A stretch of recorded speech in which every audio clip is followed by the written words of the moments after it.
ವರ್ತೂರು ಸಂತೋಷ್, ಹಳ್ಳಿಕಾರ್ ಸಂತೋಷ್ ಯಾರಿಗೆ ತಾನೇ ಗೊತ್ತಿಲ್ಲ ಹೇಳಿ. ಮುಚ್ಚಿಡೋದಕ್ಕಂತೂ ಸಾಧ್ಯವೇ ಆಗೋದಿಲ್ಲ ಇವ್ರ ಹೆಸರು, ಯಾಕಂದರೆ ಸಿಕ್ಕಾಪಟ್ಟೆ ಫೇಮಸ್ಸು ಇವರು. ಆದರೆ ಇವರ ಒಂದು ವಿಚಾರ ಸಾಮಾಜಿಕ ಜಾಲತಾಣದಲ್ಲಿ ಸಿಕ್ಕಾಪಟ್ಟೆ ವೈರಲ್ ಆಗಿದೆ, ನಿಮಗೆ ಗೊತ್ತೇ ಇದೆ. ಅದು ಅವರು ಮದುವೆ ಮತ್ತು ಡಿವೋರ್ಸ್ ಇತ್ಯಾದಿ ವಿಚಾರ. ಆದರೆ ಎರಡನೇ ಮದುವೆ ಆಗಿರೋದ್ರ ಬಗ್ಗೆ ಖುದ್ದಾಗಿ ಅವರೇ ಮಾತನಾಡಿದ್ದಾರೆ. ವರ್ತೂರು ಸಂತೋಷ್ ಎರಡನೇ ಮದುವೆ ಆಗಿದ್ದಾರೆ. ನಿಜವಾಗ್ಲೂ ಆಶ್ಚರ್ಯ ಅನಿಸ್ತಿದೆ. ಪ್ರೀತಿ ಮಾಡ್ತಾ ಇದ್ದೀನಿ ಅಂತ ಹೇಳಿದರು, ಎರಡನೇ ಮದುವೆ ಆಗ್ತೀನಿ ಅಂತ ಹೇಳಿದರು. ಆದರೆ ಮದುವೆನೇ ಆಗಿ ಹಲವು ವರ್ಷಗಳೇ ಕಳೀತಾ ಬಂತು ಅಂತಂದರೆ ನೀವು ಕೂಡ ಆಶ್ಚರ್ಯ ಆಗ್ತೀರಾ. ಎರಡನೇ ಮದುವೆ ಆಗಿದ್ರೂ ಮುಚ್ಚಿಟ್ಟಿದ್ದು ಯಾಕೆ? ಮದುವೆ ಆಗಿರೋ ಹುಡುಗಿ ಯಾರು? ಎಲ್ಲೋ ಒಂದು ಫೋಟೋನೂ ಕೂಡ ವೈರಲ್ ಆಗಲಿಲ್ಲ ಯಾಕೆ? ಇದೆಲ್ಲದ್ರ ಬಗ್ಗೆ ಖುದ್ದಾಗಿ ವರ್ತೂರು ಸಂತೋಷ್ ಅವರೇ ಮಾತಾಡಿದ್ದಾರೆ. ಅದನ್ನೇ ಈ ವಿಡಿಯೋದಲ್ಲಿ ಹೇಳ್ತಾ ಹೋಗ್ತೀವಿ. ಆದರೆ ಇಲ್ಲಿವರೆಗೂ ನಿಮ್ಮ ಮೆಘಾ ಸುದ್ದಿಯನ್ನು ಸಬ್ಸ್ಕ್ರೈಬ್ ಮಾಡಿಲ್ಲ ಅಂದರೆ ಈಗಲೇ ಸಬ್ಸ್ಕ್ರೈಬ್ ಮಾಡಿ. ಹೆಚ್ಚಿನ ಮಾಹಿತಿಗಾಗಿ ಬೆಲ್ ಐಕಾನ್ ಪ್ರೆಸ್ ಮಾಡೋದನ್ನು ಮರಿಬೇಡಿ. Yes, Bigg Boss Kannada season 10 ಸ್ಪರ್ಧಿ ವರ್ತೂರು ಸಂತೋಷ್ ಅವರ ವೈಯಕ್ತಿಕ ಜೀವನದ ಬಗ್ಗೆ ಹಬ್ಬಿದ್ದ ಎಲ್ಲ ಊಹಾಪೋಹಗಳಿಗೆ ಈಗ ಫೈನಲಿ ತೆರೆ ಎಳೆಯುವಂಥ ಕೆಲಸವನ್ನು ವರ್ತೂರು ಸಂತೋಷ್ ಅವರೇ ಮಾಡಿದ್ದಾರೆ. ತಾವು ಎರಡನೇ ಮದುವೆ ಆಗಿರೋದಾಗಿ ಖುದ್ದಾಗಿ ಅವರು ಒಪ್ಕೊಂಡಿದ್ದಾರೆ. ಆದರೆ ಇಷ್ಟು ದಿನಗಳ ಕಾಲ ಗುಟ್ಟಾಗಿ ಇಟ್ಟಿದ್ಯಾಕೆ? ಹುಡುಗಿಗ್ಯಾರು? ಇದ್ರ ಬಗ್ಗೆನೂ ಅವರೇ ಮಾತಾಡಿದ್ದಾರೆ. ಹೌದು, ಬಿಗ್ ಬಾಸ್ ಕನ್ನಡ ಸೀಸನ್ 10ರ ಸ್ಪರ್ಧಿ ವರ್ತೂರು ಸಂತೋಷ್ ಅವರ ವೈಯಕ್ತಿಕ ಜೀವನದ ಬಗ್ಗೆ ಸೋಷಿಯಲ್ ಮೀಡಿಯಾದಲ್ಲಿ ಚರ್ಚೆಗಳು ನಡೀತಾನೆ ಇರುತ್ತೆ.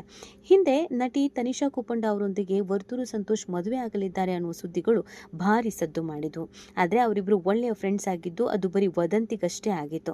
ಇದೀಗ ವರ್ತೂರು ಸಂತೋಷ್ ತಮ್ಮ ಮದುವೆ ಹಾಗೂ ವೈಯಕ್ತಿಕ ಜೀವನದ ಕುರಿತು ಮಾತಾಡೋದ್ರ ಮುಖಾಂತರವಾಗಿ ಮಾತಾಡೋರು ಎಲ್ಲರೂ ಬಾಯಿ ಮುಚ್ಚಿಸುವಂಥ ಕೆಲಸವನ್ನು ಕೂಡ ಮಾಡಿದ್ದಾರೆ. ಹೌದು, ವರ್ತೂರು ಸಂತೋಷ್ ಮೊದಲು ಮದುವೆ ಆಗಿದ್ದಂಥವರಿಗೆ ಡಿವೋರ್ಸ್ ಅನ್ನು ಕೊಟ್ಟಿದ್ರು. ಆದರೆ ಆ ಡಿವೋರ್ಸ್ ಕೊಡೋ ವಿಚಾರದಲ್ಲೂ ಕೂಡ ಸಿಕ್ಕಾಪಟ್ಟೆ ಹೈಡ್ರಾಮಗಳಾಗಿತ್ತು. ಏನು ಅಂತ ಹೇಳಿದ್ರೆ, ಅವರು ಮೊದಲನೇ ಹೆಂಡತಿಯನ್ನು ಬಾಣಂತನಕ್ಕೆ ಅಂತ ಕಳಿಸಿದವರು ವಾಪಸ್ ಕರ್ಕೊಂಡೇ ಬರಲೇ ಇಲ್ಲ. ಇದರಿಂದ ಆ ಹುಡುಗಿಗೆ ಅನ್ಯಾಯ ಆಗಿದೆ, ಮೋಸ ಆಗಿದೆ ಅಂತ ಹೇಳಲಾಗಿತ್ತು. ಅವರ ತಾಯಿ ಕೂಡ ತಂದೆ ಕೂಡ ಬೇಜಾರನ್ನು ಮಾತಾಡಿದರು. ಟಿವಿಯಲ್ಲಿ ಕೂತ್ಕೊಂಡು ನನ್ನ ಮಗಳಿಗೆ ಅನ್ಯಾಯ ಆಗಿದೆ, ಮೋಸ ಆಗಿದೆ ಅಂತ ಹೇಳಿದರು. ವರ್ತೂರು ಸಂತೋಷ್ ಒಂದಷ್ಟು ಚಾಲೆಂಜ್ಗಳನ್ನು ಕೂಡ ಈ ಸಂದರ್ಭದಲ್ಲಿ ಮಾಡಿದರು. ನಾನು ಯಾರಿಗೂ ಅನ್ಯಾಯ ಮಾಡಿಲ್ಲ, ಬಂದಿಲ್ಲಿ ಬಾಳ್ಲಿ, ಹಾಗೆ ಹೀಗೆ ಇನ್ನೊಂದು ಮತ್ತೊಂದು ಅಂತ ಹೇಳಿದರು. ಇದೆಲ್ಲ ಆದಮೇಲೆ ನಾನೊಬ್ಬರನ್ನ ಇಷ್ಟಪಡ್ತಾ ಇದ್ದೀನಿ, ಲವ್ ಮಾಡ್ತಾ ಇದ್ದೀನಿ, ಅವರು ಮದುವೆ ಆಗ್ತೀನಿ ಅಂತಲೂ ಕೂಡ ವರ್ತೂರು ಸಂತೋಷ್ ಹೇಳಿದರು. ಅದೆಲ್ಲ ಆದಮೇಲೆ ಮೊದಲ ಹೆಂಡತಿ ಜೊತೆ ಪ್ಯಾಚಪ್ಪು ಕೂಡ ಆಗಿತ್ತು. ಕೆಲವೊಂದಷ್ಟು ವಿಡಿಯೋಸಲ್ಲಿ ಮತ್ತೆ ಒಂದಾಗಿದ್ರು, ಒಟ್ಟಿಗೆ ಓಡಾಡಿದ್ರು. ವರ್ತೂರು ಸಂತೋಷ್ ಅವರಿಗೆ ಒಂದು ಹೆಣ್ಣು ಮಗು ಕೂಡ ಇದೆ. ಈ ವಿಷಯವು ಕೂಡ ಎಲ್ರಿಗೂ ಗೊತ್ತು.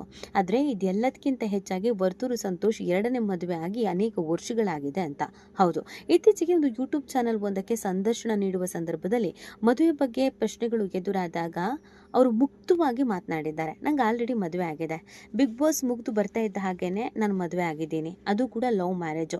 ಎರಡೂ ಕಡೆಯ ಮನೆಯವರನ್ನು ಒಪ್ಪಿಸಿ ನಾವು ಮದುವೆ ಆಗಿದ್ದೀವಿ ಅಂತ ಹೇಳಿದ್ದಾರೆ. ಹಾಗಿದ್ರೆ ಮೊದಲ ಹೆಂಡತಿ ಕತೆಗೇನು, ಮಗುವಿನ ಕತೆಗೇನು ಗೊತ್ತಿಲ್ಲ, ಅದ್ರ ಬಗ್ಗೆ ಅವರು ಉತ್ತರ ಕೊಟ್ಟಿಲ್ಲ. ಆದರೆ ಮದುವೆ ಆಗಿದ್ದೀನಿ ಅನ್ನೋದನ್ನು ಹೇಳಿದ್ದಾರೆ. ಸರಿ ಆಯಿತು, ಯಾತಕ್ಕಾಗಿ ಮದುವೆ ಆದರೂ, ಯಾರದು ಹುಡುಗಿ, ಈಗೆಲ್ಲಿದ್ದಾರೆ ಅಂತ ಅಂದರೆ ಅದಕ್ಕೂ ಕೂಡ ಉತ್ತರ ಕೊಟ್ಟಿದ್ದಾರೆ. ನಮ್ಮ ತಾಯಿ ಸಾಯೋವರೆಗೂ ಅವರೊಬ್ಬರೇ ಕೆಲಸ ಮಾಡ್ಕೊಂಡಿರ್ಬೇಕಾ? ನನಗೆ ಹಿಟ್ಟು ಮಾಡಿಡೋಕೆ, ಬಂದವರು ಹೋದವರಿಗೆ ಕಾಫಿ ಟೀ ಮಾಡಿಡೋದಕ್ಕೆ ಅಂತಾನೆ ನಾನು ಮದುವೆ ಆಗಿದ್ದೀನಿ ಅಂತ ಹೇಳಿದ್ದಾರೆ. ಅಂದರೆ ಒಂದು ಕೆಲಸದವ್ರು ಬೇಕು ಅನ್ನೋ ಬದಲು ನಾನೊಂದು ಮದುವೆ ಆಗಿದ್ದೀನಿ ಅಂತ ಹೇಳಿದ್ದಾರೆ ಇಂಡೈರೆಕ್ಟ್ಲಿ. ನಮ್ಮ ಅಮ್ಮನ ಕೆಲಸ ಮಾಡೋಕ್ಕಾಗಲ್ಲ, ವಯಸ್ಸಾಯಿತು, ನಾನು ಸಾಯೋವರೆಗೂ ನಮ್ಮಮ್ಮ ನನಗೆ ಬೇಯಿಸ್ಕೊಂಡೇ ಇರಬೇಕಾ, ಅಡುಗೆ ಮಾಡೋದಕ್ಕೊಬ್ರು ಬೇಕು, ಮನೆಗೆ ಕಾಫಿ ಟೀ ಕೊಡೋಕೆ ಅಂತ, ಮನೆಗೆ ಬಂದವ್ರಿಗೆ ಕೊಡೋಕೆ ಅಂತ ಒಬ್ಬರು ಬೇಕು, ಸೊ ಅದಕ್ಕೆ ಅಂತ ನಾನು ಮದುವೆ ಆಗಿದ್ದೀನಿ ಅನ್ನೋದನ್ನು ಹೇಳಿದ್ದಾರೆ. ಸೊ ಇಷ್ಟೆಲ್ಲ ಮಾತಾಡೋ ಬದಲು ಕೆಲಸದವ್ರನ್ನ ಇಟ್ಕೊಂಡಿದ್ರೆ ಆಗಿರೋದು. ಬಟ್ ಅವ್ರಿಗೆ ಮಾತಾಡಿರೋದು ಇದೇ ರೀತಿಯಾಗಿ.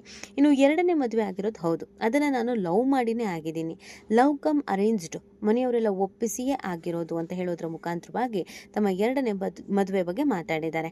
ಇನ್ನು ಮುಂದುವರೆದು ಮಾತನಾಡಿದ ಅವರು, ಬಿಗ್ ಬಾಸ್ ಶೋ ಮುಗಿದ ನಂತರವೇ ಎರಡನೇ ಮದುವೆ ನಡೆದಿದೆ ಅನ್ನೋ ಸತ್ಯವನ್ನು ಹೊರ ಹಾಕಿದ್ದಾರೆ. ಅಂದರೆ ಅಲ್ಲಿಗೆ 3-4 ವರ್ಷಗಳೇ ಆಗಿದೆ ಅನ್ನೋದನ್ನು ಅವ್ರು ಹೇಳ್ತಾ ಇದ್ದಾರೆ.